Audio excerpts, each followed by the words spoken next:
Hi, such a lovely sunny afternoon, isn't it? I wanted to talk about this bamboo species called the Kutuha bamboo. Look how dense they are. Nothing can penetrate. And there are thorns as well. Look at these thorns. These bamboos were used by the Ahom kingdom for fortification work.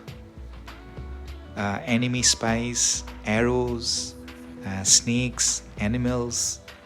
Nothing can pass through the bottom region of this bamboo, which is very dense. However, they look incredibly beautiful if you look up and it's yellow. Such a beautiful view. So these bamboos are found in the upper Assam region. Thank you for watching.